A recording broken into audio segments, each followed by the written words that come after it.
I'm your host, Peter Thomas Fornatal, back with you with a distinguished panel for this evening's show.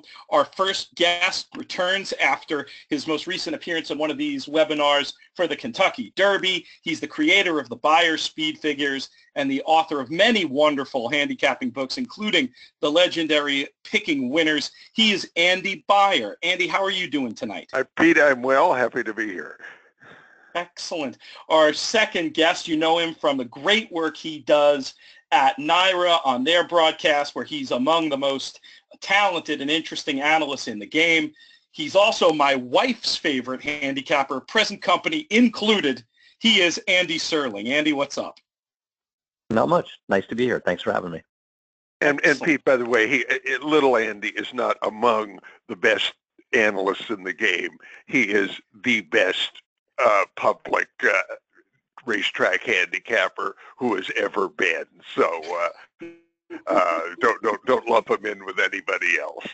You'll get no arguments here. Okay. I hope my mom's listening. I mentioned up top that the official sponsor of this webinar is NYRA Bets. I want to tell you about the $150 sign-up bonus before we get going today. You can get in on the action by opening a NYRA Bets wagering account.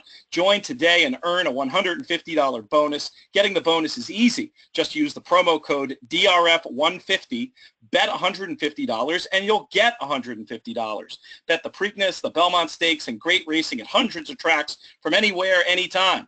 NYRA Bets is available from coast to coast. Go to NYRABets.com, enter promo code DRF150, and start earning your $150 bonus today. Gentlemen, we're going to start this webinar. We're going to do it a little bit differently. This was an idea that you guys had that I thought was terrific. Rather than going through the field in post-position order, we're going to start by talking about the Kentucky Derby and what we saw there, and then that will lead into our discussion of the Preakness Stakes. Want to point out that all the attendees today can ask us questions in real time. You can see the slide on the screen right now that shows you how to submit a question using the webinar software. Feel free to do that, and we'll try to get to as many questions as we can. But let's start off by talking about this year's running of the Kentucky Derby. Andy Beyer, we'll start with you. What were your thoughts on the race, generally speaking, and how impressed were you with the winner, Always Dreaming? Well, I found the Derby a really interesting race from the handicapping standpoint, and it's something that makes the Preakness especially interesting. You know, anytime you have a big race, and certainly anytime when you have races on a sloppy track, you know, handicappers are always looking at the track and seeing if there's a bias that was created by the rain. Basically, there wasn't any bias at Churchill for races 1 to 11, but then the Derby itself was dominated, as I think most people saw, by horses on the inside. And the question is, well, was this just kind of a,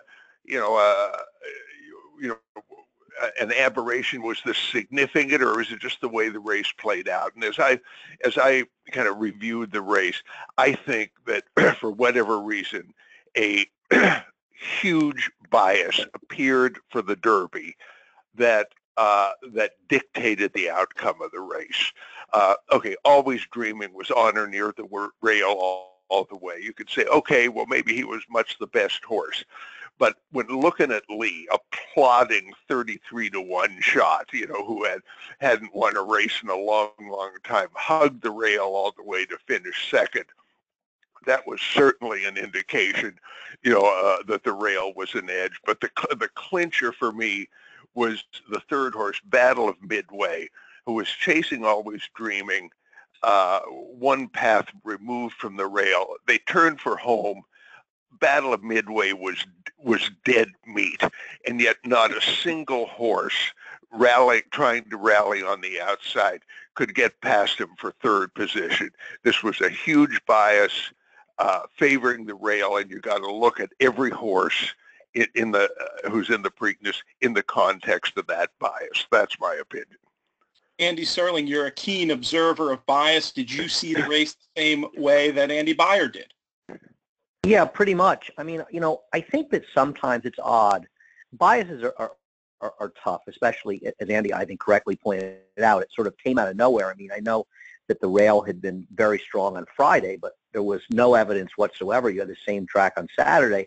But sometimes when you watch a lot of races, especially when you watch two-turn races, but a lot of races, sometimes you can just watch a race and instinctively know that there was something going on that affected the participants. And it seems very clear that what Andy said was true. And even Practical Joke, I mean, as much as I liked him in there, he was on the rail the entire way until he angled out in the stretch. And you could argue that it helped him keep his position and run as well as he did. And you could also argue, the best trip is saving ground and angling out into the clear. And when he angled out, he had no response. And even though he was somewhat distance challenged, and he may just not have been good enough, you would think he would have gotten a little bit of acceleration when he cleared to the outside. And once he went to the outside, he had no run whatsoever. And all of that, when you discuss the race, is going to lead to Classic Empire being the one horse that did something that the other major players coming out of the Derby did not do. Sure, we'll be talking about Classic Empire and that trip and what we can expect from him going forward momentarily. But before we leave the running of the Derby itself, Andy Serling, talk about the race from a trip point of view specifically. That's another lens that you're known for viewing races with. Who are the trips coming out of this race that you're the most interested in? Is Classic Empire on the top of that list? Well, he's the only one. I mean, I don't think that Gunnevera and Hence were dramatically compromised by the racetrack, though it's a little tough to watch these races because it's tough to find a replay where you can actually see the entire race without losing a start. But Classic Empire, it's interesting, the trouble that he had, even though Irish War Cry caused it by taking the left turn out of the gate, nobody steadied dramatically. You didn't see anybody take up or snatch up. What really happened more with Classic Emperor was he exacerbated because he broke out because he was breaking from the far outside post in the regular gate. So there was real space between post 14 and post 15. So horses often break out when they're on the far outside or break in when they're on the rail. And he broke out. And then when Irish War Cry cut over, the whole thing was sort of exacerbated by the two opposite extremes. They hurt the two in between them. Classic Empire was steadied, but he wasn't steadied. He just kind of got bumped and knocked back. And what it did more than anything to me is it took him out of position. It put him right ahead of Gunnevera, as opposed to being in a comfortable sort of 6th or 7th position, maybe similar to where Practical Joke ended up.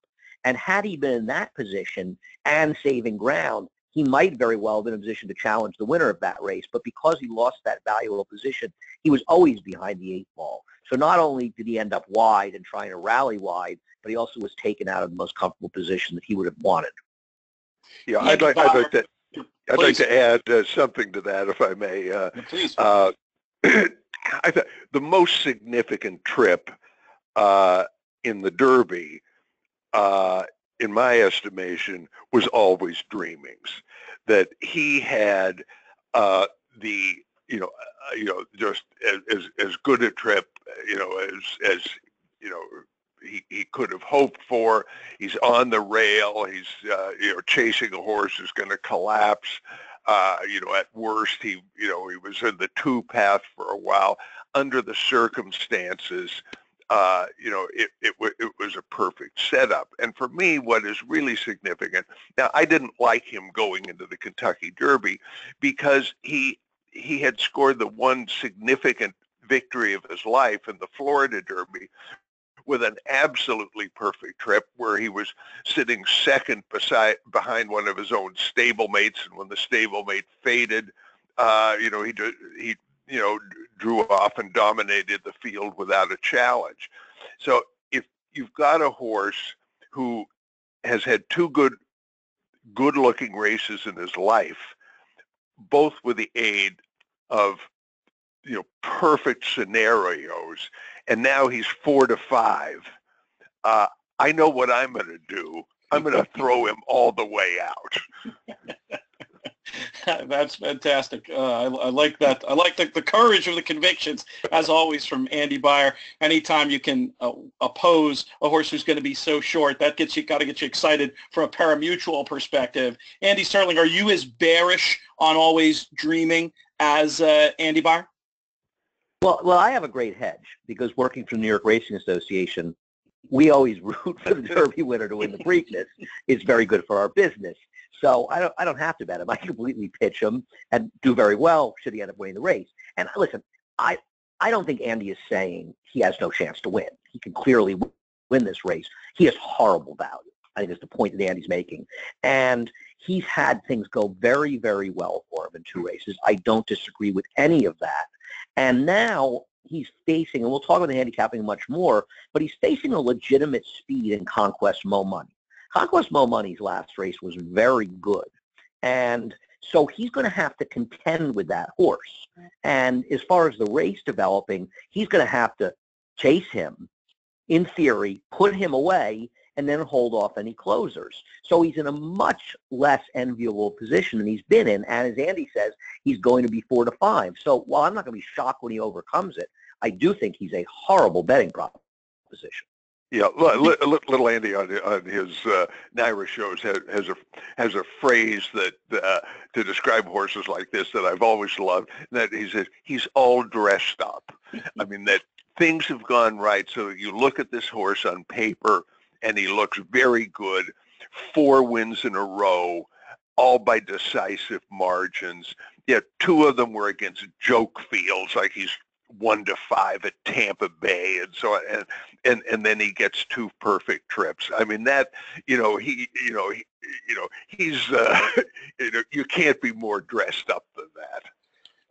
Andy Beyer, does the historical success that the Derby winners have had in the Preakness give you any pause at all about using him on some savers somewhere? Just the idea that he's so sharp.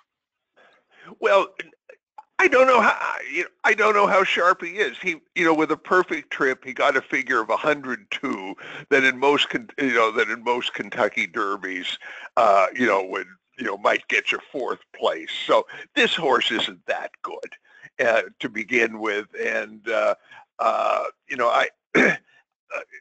look, he can win, but if you're a bettor and you see such a horse with a dressed up horse with such vulnerabilities, who's going to be 4 to 5 or less, there's only one way you can play the race. Andy Sterling, you go ahead. No, go ahead. Go ahead, Pete. I'm sorry. I was just going to ask if he's the type of horse you might consider using defensively, or if you really think, like Andy Beyer does, there's just so much value in opposing that you don't need even for a penny on the top slot. He won't be fourth like in my superfectas. Let me say that's the stand I'm taking. It's gotten to the point where Kentucky Derby horses get just way over bet in the Preakness. And listen, in playing the pick 4 on tickets where I have long shots in the first 3 legs, I'm not going to get 2 10-to-1 shots home and not have Always Dreaming. I'm a little. Andy has more guts than I do. I'm going to have this horse on my ticket in those situations, but I'm happy to bet him against him in the race, and even in using others in the pick 4, I'll want him to lose. The other thing that we're not even touching on is the Pletcher factor, and I think that's very important. I'll say 2 things on that, Ed. Todd Pletcher, and it may just be irrelevant, but I do think it's important to bring up that Todd Pletcher started out the Belmont meeting. And in the period leading up to the Kentucky Derby, and including that weekend, he was 10 for 17, and he had horses that were running one giant figure after another. Lifetime Tops, Rally Cry ran a 106. He had never run a triple-digit figure. And last week at Belmont, he was 0 for 10, with only 3 of those 10 hitting the board. They all ran 3rd. 7 of them were 2 to 1 or under. No horse was over 5 to 1. He ran a 3 to 5 2-year-old that lost today, and he had a horse that was just completely out of it that was like 2nd or 3rd choice in the turf race. So as opposed to Derby week, when he was coming into it gangbusters, his horses have not been running as well as New York. And it may be irrelevant. It may just be sort of random, but you're talking about a heavy favorite, and you're talking about a trainer who very much likes to have time between his races with his horses. He has never had success in the Preakness, albeit while generally running horses that really had very little chance. But Super Saver, who obviously wasn't that good, but he won the Derby, he completely bombed in the Preakness. It was a wet track to a dry track, same situation. So I think the intangible of the trainer is a very important aspect. And when you're dealing with short-priced horses, those are the kind of things that matter. If they're 10, 15 to 1, I couldn't care less if the trainer hasn't won a race in 15 months. But we're talking about a trainer right now in a situation that may not be favorable for him.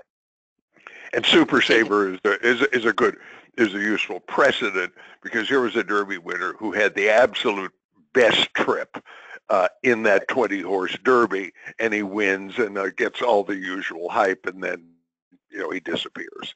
Perhaps history will be repeating itself on Saturday. I want to take a moment here, another word from our sponsor, NYRA Bets, to tell you about this 10% Preakness Trifecta winners bonus. You can use NYRA Bets to bet trifectas in the Black-Eyed Susan and Preakness, and when you win, you receive a 10% winners bonus. How does it work? Let's say your Preakness Trifecta pays $250. Well, NYRA Bets will add $25 on top of that. Wagers need to be made via mobile device to qualify. This promotion is available exclusively to NYRA Bets customers only. Visit nyrabets.com to sign up today. Let's return to our discussion of the horses coming out of the Derby, gentlemen, and let's segue to a fuller discussion of Classic Empire. Appeared to be against the grain of the racetrack, had the trouble at the start that we discussed, also had a little bit of trouble finding a little bit of difficulty getting a run as they turned for home as well. Is this horse, Andy Serling, a trip horse that you're interested in playing back, or are you concerned that maybe there's been a little too much attention paid to this trip at this point? Yeah, I think that he on paper he rates to be a player in this race, but there's two schools of thoughts with him, Pete. One is, well, he ran a Breeders'. If he runs back to his Breeders' Cup Juvenile, he will win this race, in my opinion. That was an effort. That was a sensational effort. I believe it was a better effort than any horse in this race has ever run. He did all the dirty work, and he ran a fast race. He held a very good horse, and not this time. But the Classic Empire of 2017 is a very different horse. If you like him, you're not only saying, I think he was badly compromised in the Derby, he could have been very close. If he had as good a trip as always dreaming, he might have even won. He's going to be the second choice at 3 to 1 or 5 to 2. I would rather bet him, and I don't have a problem with that. However, you also may be saying, he ran badly in his first race at Gulfstream, he had issues, he missed training, et cetera, and now it's his third race of a form cycle, and he's ready to run his best race, coming off trouble, so I really like him. Okay, fine. The problem I have is that he still has never run a race that's even close to the Breeders' Cup. So I don't have any evidence that he is nearly the same horse. And his Arkansas Derby, he got an absolutely great setup and was life and death to beat Conquest Mo Money, who will be 5 times his price in the Preakness, and ran a better race. And now he's got to run his third race in 5 weeks in an arduous situation. And I think he's much more likely to not show up in this race than to show up. And while I'm not going to be shocked when he wins, and I'll use him, I don't think he's a great bet in the 5 to 2, 3 to 1 range. Andy Beyer, what about this idea? Is this a case of a horse who hasn't trained on from 2 to 3, or looking at the narrative and the setbacks, can you position this as a horse who's finding his stride and is ready to fire a big shot? I was very negative on him going into the Kentucky Derby. I mean, the point that I made, on our webinar 2 weeks ago was this horse last year this is the best horse of his generation. He had all kinds of setbacks. I mean, nothing went right for him. It was, minor injuries, training poorly, and they were sort of desperate to get a prep race into him. And and the Arkansas Derby, was sort of the last chance for him. And he got a figure of 94 against a nothing field. So I said, no, he's not back. But, after the Derby, I'm prepared to say that he's, he's on the, he was in fact on the way back. That, in the context of what all the other horses did, the fact that horses on the rail ran 1, 2, 3, 5 in that race, and he, started with a little bit of a tough beginning, from post 14, and was wide all the way, and was the one horse who rallied. I got to say, that's a positive effort. So I understand little Andy's negative points. I mean, but I mean, he's unfortunately he's the only horse out of the Derby that you can believe in. I was a little sorry that McCracken wasn't in this race, because I thought that he really made an eye-catching wide move that was a little less obvious than Classic Empire's performance. But I'm with Classic Empire in this race. Do you feel the 3-1 of the morning line would represent value? It's not great, but as long as I'm you're planning to be a bridge jumper against Always Dreaming, I figure out that's the tough stand I'll take. I think know. Pete, well, let me say, if you're Andy and you're really against Always Dreaming, Classic Empire is just fine in the 3-1 range. Right, because the potential for a score just goes way up when you're looking at a number without the 4 to 5 favorite in there. Right, what Andy's basically saying is, I don't like, Classic Empire should be favored, is essentially what he's saying. And 3-1 in a 10-horse field where there are a number of horses that are very tough to make, it's not really that bad a price. No, I would concur with that. Let's talk about second place finisher from the Derby, looking at Lee. I assume I know where both of you guys are gonna go with this one based on everything we've said so far. But I'll ask the question anyway, Andy Serling. Is this a case of a horse who had a perfect trip and benefited from it, or is he an improving horse with a legitimate shot in this race?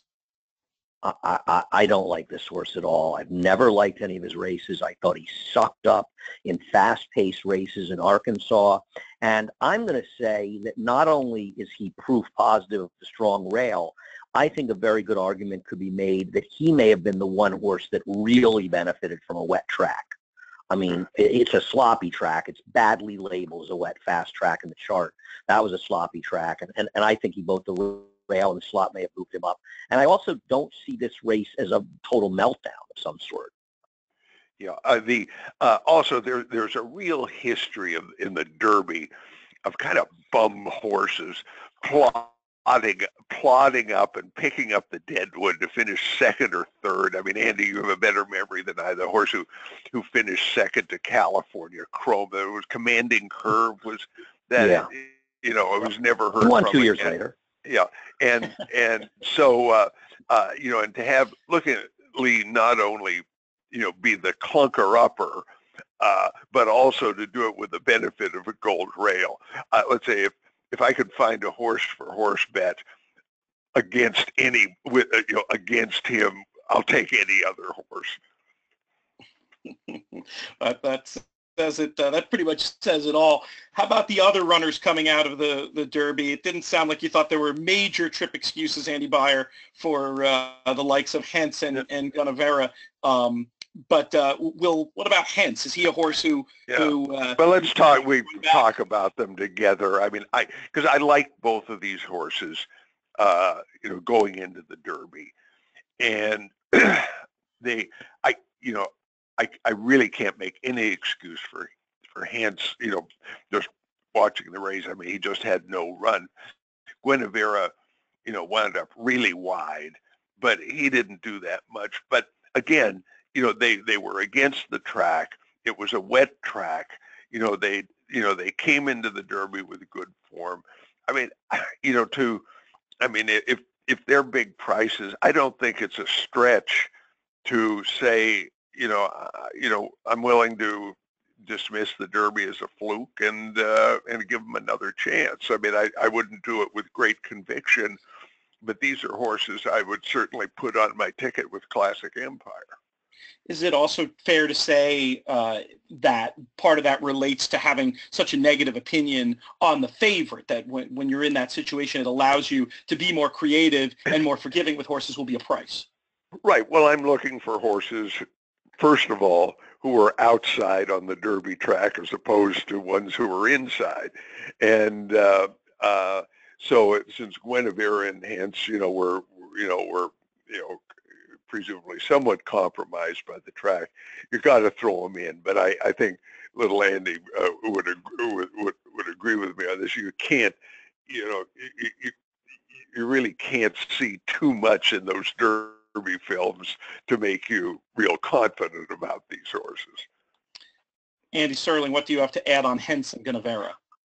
Yeah, I agree with Andy. I think, listen, if you're somebody, and I used Hence and Guinevere, there were two of the four horses that I used, but I didn't have a strong opinion. I thought they were usable at a price. If you're somebody that really liked them in the Derby, you want to use the wet track as an excuse and say, God, I would hate for Hence to win and pay $32 and not get something. You should bet a few dollars on him. And I absolutely think if you're in a position where you're strongly against either Always Dreaming or Classic Empire, particularly Always Dreaming, they are second or more likely third or fourth type uses in tries or supers because they're good enough to get a piece. They've run well enough in the past. And I think that their races, particularly even Hence, who had run in a very live race in the Sunland Derby, I could see saying, you know what, they're going to be prices. I'm not thrilled with the favorites.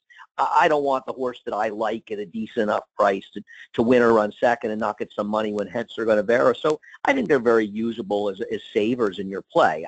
I like Andy. I have trouble making them. I couldn't pick them as my top choices in here, but I think they're horses that can easily get a piece of this at a price. And I think that the fact that Steve Asmussen is the trainer of Hence is a little plus here because, in contrast to Guinevere, you got to, like, a trainer like Antonio Sanna may not have many shots, if any, in his lifetime, in a Triple Crown race. And you could see him say, well, we got to take another chance.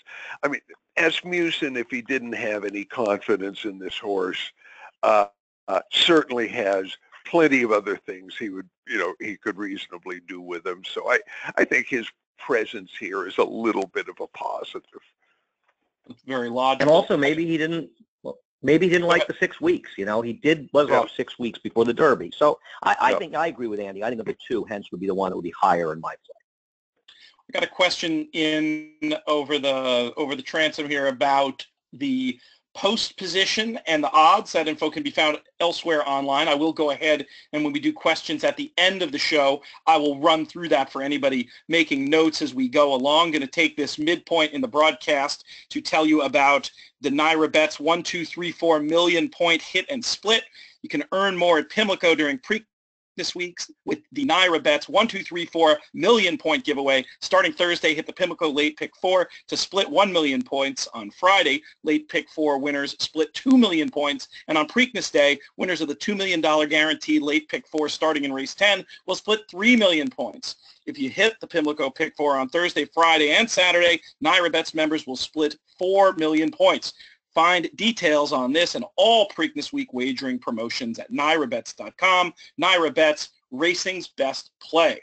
All right, so we've talked so far in the show about the horses coming out of the Kentucky Derby. As always, we have some horses coming to the Preakness who did not participate in that storied event and are coming here a little bit fresher. With these, I think we'll just go ahead and look at them in the order of those aforementioned post positions, starting out with the Illinois Derby winner, Multiplier.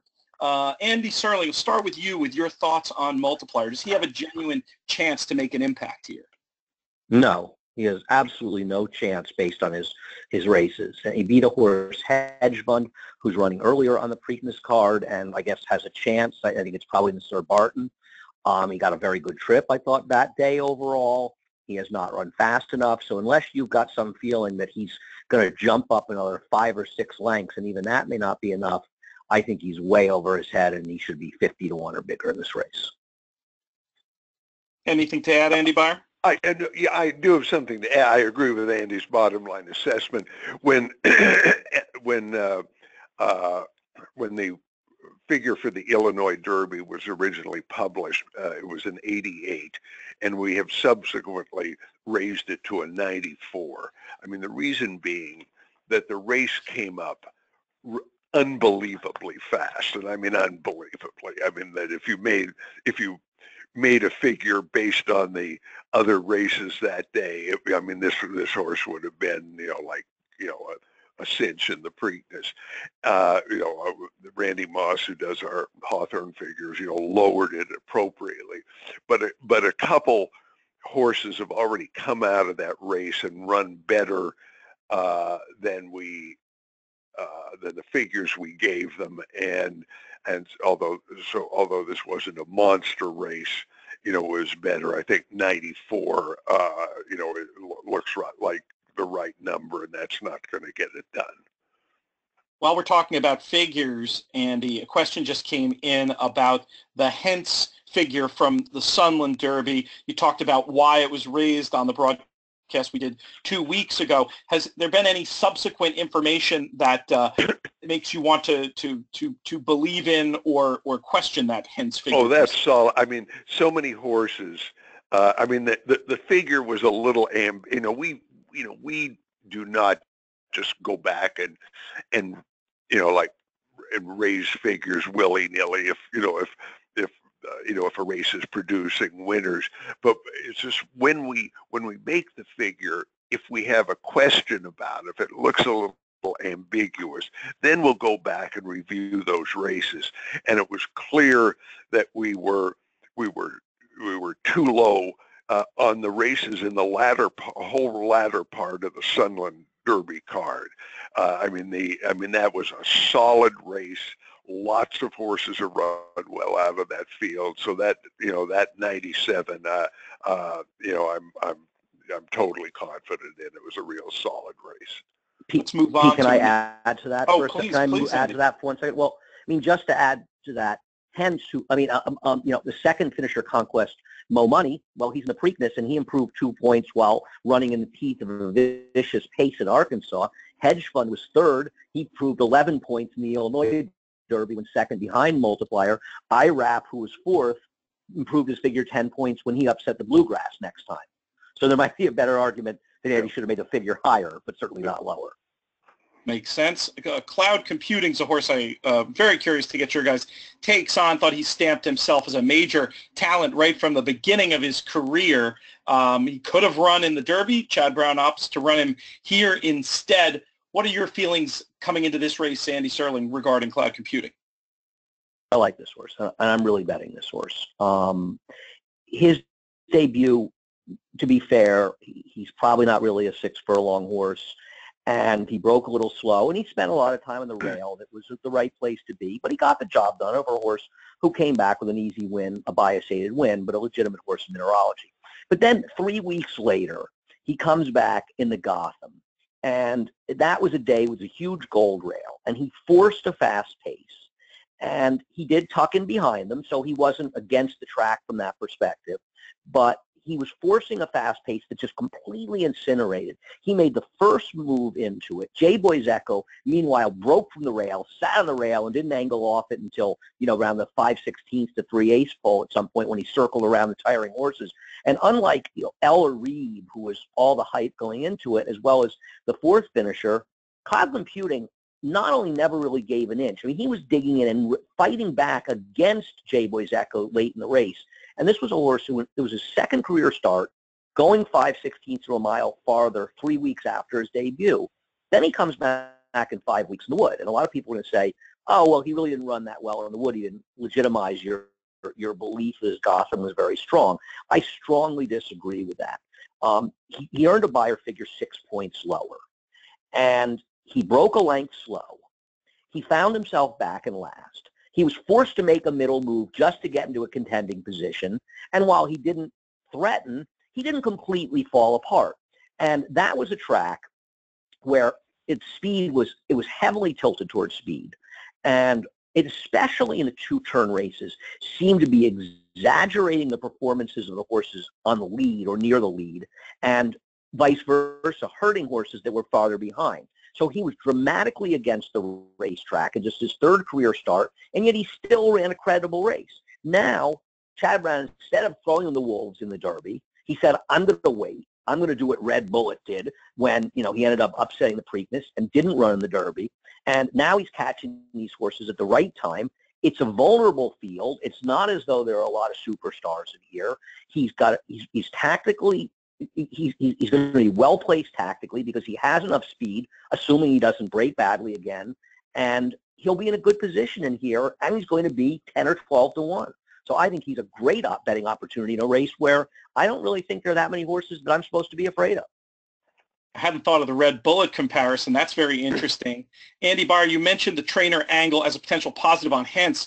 I had that thought too, that Chad Brown obviously he can train anything, but he's known more as a patient turf trainer than someone who's aggressive with his 3-year-olds. When he's putting this horse in the Gotham so soon after the maiden, it speaks to me that this horse could be special. Are you seeing that with I don't see it. I mean, I understand some little Andy's points, but this horse has had only 3 career starts. He's coming back. He's coming to this race off a 5-week layoff against horses who, have really been, been sort of toughened by the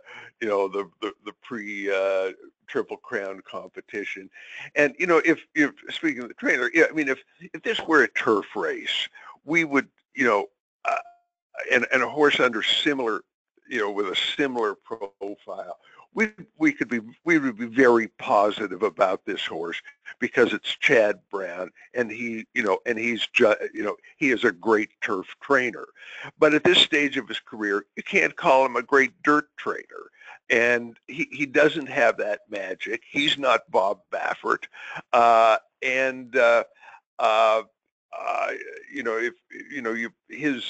give you a Chad Brown stat. I mean, in grade 1 races over a mile on the dirt, he's 0 for his life. I mean, he's figure something like 0 for 40. So, I just don't see this horse on paper. And I want to see Chad Brown prove his greatness on dirt before I give him, like a horse extra credit because of his presence. But I gotta add that I feel like as little the way little Andy has sort of a backup rooting interest of always dreaming wins. I'm kind of rooting for cloud computing, at least for non-betting reasons. One of the things that's really heartened me about the Beyer speed figures in recent years is the way that the breeding people in the breeding business have really started to pay attention to them. They advertise stallions on the basis of their figures.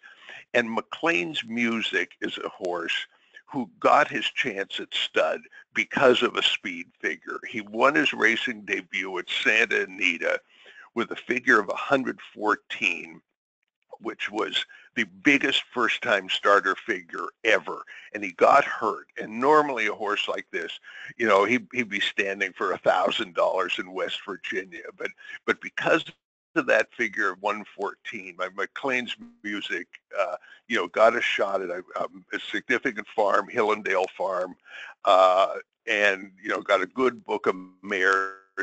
He's like the number 7th ranked second crop sire in the country, and cloud computing could be the horse who really puts him in the limelight. So I'm rooting for McLean's Music and that 114 to make good. So if cloud computing wins, I'll say okay, terrific. I'm going to say one thing about Andy the stat. And listen, stats are stats, and it's fair. But I don't think it's fair to ignore the job that Chad did with Connect, a horse who broke his maiden on Derby Day, and he won the Pennsylvania Derby, which is now a grade 1. because of last year, and he won the Cigar Mile at the end of the year. So, given a chance to have better dirt horses, I think he's proving he can do the right thing. And being that you wrote the article about him and said he needs to start running his horses in the Triple Crown race and getting there, I think he's getting there. And I agree he hasn't obviously won these big races, but I think Connect suggests he does know what to do with these kind of horses.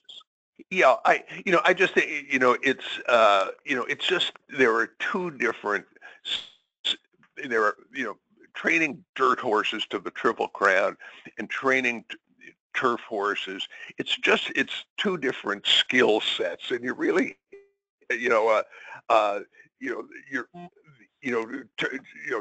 turf specialists are looking to teach horses to relax and to make that last kick. Bob Baffert sends his horses out there and works them 5 furlongs and 58 and revs them up. It's just two different two different philosophies of training. And Chad is his work on turf is absolutely brilliant, and maybe he will adapt. But let's say I'm not going to bet cloud computing on the faith in the trainer, and I just don't see the horse on paper. All right, let's move on to number 7, Term of Art. Andy Serling, anything here? No, I have absolutely no idea why he's in here. His connections already have Hentz, who, has a puncher's chance in the race. And looking at Term of Art, I've been gazing at his PPs and wondering what race he's ever run that suggested to them, the Preakness looks like the right spot for him. I wouldn't bet him in the Sir Barton. Yeah, I don't get it. Maybe he can beat Looking at Lee, but that's about it. Number 8 you get a price on that, Andy. Senior Investment, the Lexington winner here, crossed the wire first in 4 of his last 5. Andy Byer, do you see him belonging in the mix a little bit more? No, the Lexington has really become a kind of a useless prep race, and the figure of 89, confirms it was pretty weak. You can't look at this horse. Andy Serling. I would also say that his Lexington win is completely dressed up, because the horse you probably want out of that race is the 4th place finisher, who's getting a rider change to John Velasquez in the Sir Barton, because there were horses that were moving way too soon in there, and No Dozing, had a ton of trouble in that race and was shuffled back. So he was probably at best 4th best in there, and was very fortunate. Channing Hill gave him a nice patient ride while other people were doing less than spectacular things. The final quote-unquote new shooter is number 10. I couldn't go the whole show without saying it once. Number 10, Conquest Mo Money, who we've talked about a bunch already. First question, and I'll ask it to Andy Serling. Was he best in the Arkansas Derby? Yes, he absolutely was. He ran terrific in that race. And I really think this is a good horse. Race bets, I think you are making a major mistake if you don't use him. Am I in love with him in this race? No. But I think he is a very viable horse in there. And I'll tell you something, if Always Dreaming gets cocky and thinks, well, I'll just pass Conquest Mo Money anytime I want, he might never pass him, and nobody else might. I thought his Arkansas Derby was extremely good and very, very game, holding off almost everybody, and even battling Classic Empire down to the wire. I think he's a terrific horse. Andy Byer, do you see a wire-to-wire possibility for him? I do, because, well, let's say I think he's going to get the lead, because I just don't see, when you've got a horse, and it was won the Derby, and maybe has a prayer of a Triple Crown, that you're going to go out there and gun your horse to chase a horse from Sunland Park ridden by Jay Carreno, whoever that is. that Always Dream, they are going to they are not going to be aggressive with Always Dreaming. and because of that, I think Conquest Mo Money will get clear. I think that Classic Empire is going to be right up there. I mean, he's had two bad starts, but I mean, let's face it, in the Breeders' Cup Juvenile, he was dueling for the lead. This is a horse who's got speed. So I don't know that Conquest Mo Money is going to have a real soft time, but I don't think either of those two contenders is going to sacrifice himself to challenge him. And so, that's enough to make for a possible upset scenario. But this horse will certainly be in my exactas and tries solidly.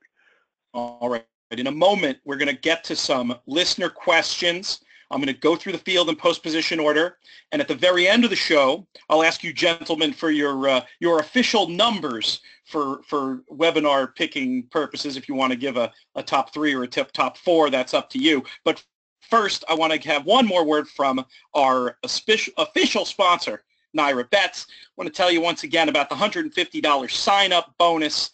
Get in on the action by opening a NYRA Bets wagering account. Join today and earn a $150 bonus. Getting the bonus is easy. Just use the promo code DRF150. Bet $150 and you'll get $150. Bet the Preakness, the Belmont Stakes, and great racing at hundreds of tracks from anywhere, anytime. NYRA Bets is available from coast to coast. Go to nyrabets.com, enter the promo code DRF150, and start earning your $150 bonus today.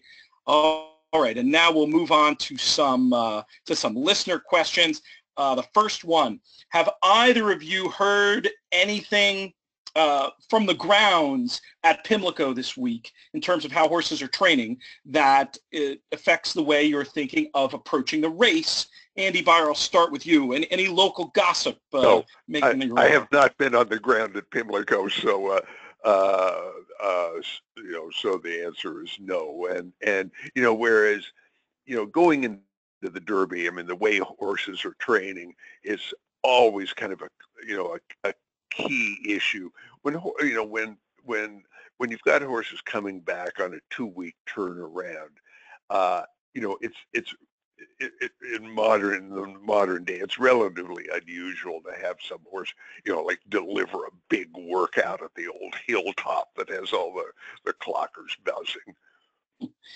Andy Serling, have you heard anything from down there that made an impact on your wagering decisions? No, and I basically concur with Andy. All right. Here's a question about Preakness Memories. Andy Serling, what's your fondest Preakness memory? Geez, I could answer that in a dangerous way. It's hard for me to really remember. It's working at NYRA. It was while short-lived, when I'll have another one, and we were getting a horse to go for the Triple Crown, and I think we hadn't had one since, I want to say, Big Brown. And there's a lot of turmoil at that point. It was a very big moment. Of course, it ended up not working out because it ended up being withdrawn. But I don't have any, specifically great memories. I made some money with Oxbow, but I always like going down to Preakness. Unlike the Derby, which I don't go to, and it's sort of a big mess. And the big thing, Preakness is close to New York, and it's a fun day to go. It's not that crowded. I'm in the grandstand, and I always just think it's a fun time to go. So my memories are just I enjoy being there. Andy Byer, do you have a particular memory to share? The Risen Star Brian's Time Exacta in 1988. I crushed it, because the Preakness was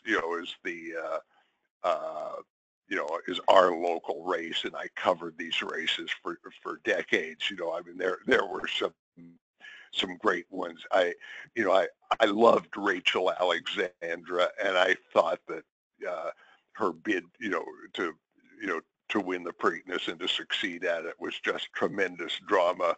And the Sunday Silence Easy Goer duel, the part of their epic rivalry was just as good a horse race as you'll ever see. Listener wants to know, Andy, what you think about the possibility of the Preakness moving to Laurel. Well, I think it should. Pimlico. I mean, Pimlico is, Pimlico is basically a dump. It just does not make sense for, the Maryland Jockey Club, to put any money into Pimlico for the sake of a short meeting that nobody attends except for one day. Laurel's a pretty good facility, and to move the race there is just logical. And there are a lot of political reasons against it, but I'm not like a sentimental guy who say, to leave the historic old hilltop. The place is just, it's just been awful for such a long time that, I think it deserves a better home. Andy Serling, I'm not sure if this questioner is trolling us or asking at face value, but I'll just ask the question as it's written, and you can answer however you like. How will the tight turns at Pimlico impact the Preakness? There aren't tight turns at Pimlico. So. Whether he's trolling or not, if he's trolling, ha-ha. If he's not trolling, they're not tight turns. They're no tighter. In fact, I think they're wider than the ones at Churchill, but it's a myth. It's not true. Indeed, you can do the research yourself on Google Earth if you care to compare them right. A to B. We've had several questions about jockey booking, some of the musical jockey situation going on, and the booking of Mike Smith for Gunnevera. Rather than ask you these questions individually, I'll ask this one to both of you, starting with you, Andy Serling. Is there any particular jockey booking in this race that it was a significant factor in your handicapping? No. In general, these guys are very good riders. I mean, we're talking about John Velasquez and Julian Leparoux and Javier Castellano as far as, Always Dreaming and Classic Empire and Cloud Computing, the three that I think are the best. And, with Conquest Mo Money, obviously we're not familiar with this rider and he doesn't belong in the same category as them. No disrespect meant, but he doesn't ride with them. But I think if you're betting a rider that, you don't have a lot of confidence in or you're not familiar with, riding a horse that he's been riding in big races, but also that's going into the front end, I don't worry about the rider as much. If you have a rider you're not confident he's got to come from eighth, I'd be a lot more concerned. So no, the riders have not even entered my way of thinking. If you quizzed me and asked me who the jockeys were in this Preakness on the different horses, I would flunk it. I really don't pay too much attention, as a handicapper, and even as Andy said, in the case of the unknown who's riding Conquest Mo Money, I mean, maybe rather than getting cute and say, well, we got to save a little horse, he'll just pretend this is Sunland Park and just go to the lead and try to lead all the way, which is probably the best thing he could probably do. What do you guys think of the pace scenario that we're going to see in the race? We've obviously talked about it a little bit throughout the webinar, but just to sum up thoughts on if we're going to see a fast pace or not. Andy Beyer. I would think a moderate pace at best, because you've only got three horses in here. In Conquest Mo Money, Always Dreaming, and Classic Empire, who really have any speed, except for the Sunland horse. I mean, neither of the others is going to gun. So I think the pace in this race could be kind of moderate, and I don't think it's going to help looking at Lee. I think also that, something to add about the pace. And Andy brought it up, and I agree with him. If you look at the pace, Classic Empire is supposed to be fourth early. I don't think that's going to happen. I think they're going to be aggressive with him, and I don't think they're looking to let Always Dreaming get away from them. And I don't blame them. I mean, if I were them, I'd be thinking, well, he's the favorite. He's the horse I have to beat.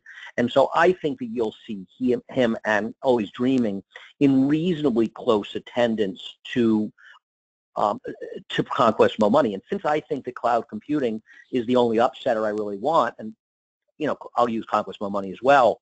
I don't think he'll be compromised either. He'll be sitting third or fourth in a comfortable position. So for my money, the horses that I would be using, those four, they're all not going to be compromised by the pace. So I don't think the pace can affect them. But I agree with Andy; it'll be on the moderate side. It won't. I don't think there'll be a crawl, but I don't think they'll be flying out front. Final question for Andy Serling. This one comes in from Steph from Oakland. He wants to know who's going to win the NBA Finals. Well, LeBron James. He already humiliated that fraudulent team. He almost beat them when he had no teammates, and then he beat them last year when he had teammates, and he will embarrass them again this year because he's the greatest basketball player on the planet. Fantastic. All right, let's run through the field as I promised, and then I'll come back to you guys for your official selections. Number 1 is Multiplier, 30-1. Number 2, Cloud Computing, 12-1. Number 3, Hence, 20-1. Number 4, the Derby winner, Always Dreaming, installed at 4-5 on the morning line. Number 5, Classic Empire, 3-1. Number 6, Gunnavera, 15-1. Number 7, Term of Art, 30-1. Number 8, Senior Investment, 30-1. Number 9 is Looking at Lee, 10-1. And number 10, Conquest Mo Money at 15-1. All right, now it's time to give those final selections. We'll start with you, Andy Byer. Who are your picks in this year's Preakness? I'm taking Classic Empire as my key with some mix of Hence, Guinevere, and Conquest Mo Money, and no Always Dreaming on my ticket. Andy Serling? I'm going to take Cloud Computing over Classic Empire, Conquest Mo Money, and Always Dreaming fourth. All right, there you have it, folks. The picks from our panel. I want to thank everybody for signing up and joining us today. This ended up being one of the most popular handicapping sessions we've ever done at drf.com. I want to thank Jake Loof for pushing all the right buttons during the show. Of course, I want to thank Andy Byer and Andy Serling for taking time out of what is usually a crazy week to spend it with us here at drf.com. And I want to thank our sponsor, NYRA Bets. Lots of good promotional opportunities if you go over to the NYRA Bets website and check that out. I'm Peter Thomas Fornatal, and you've been watching a handicapping session produced by drf.com.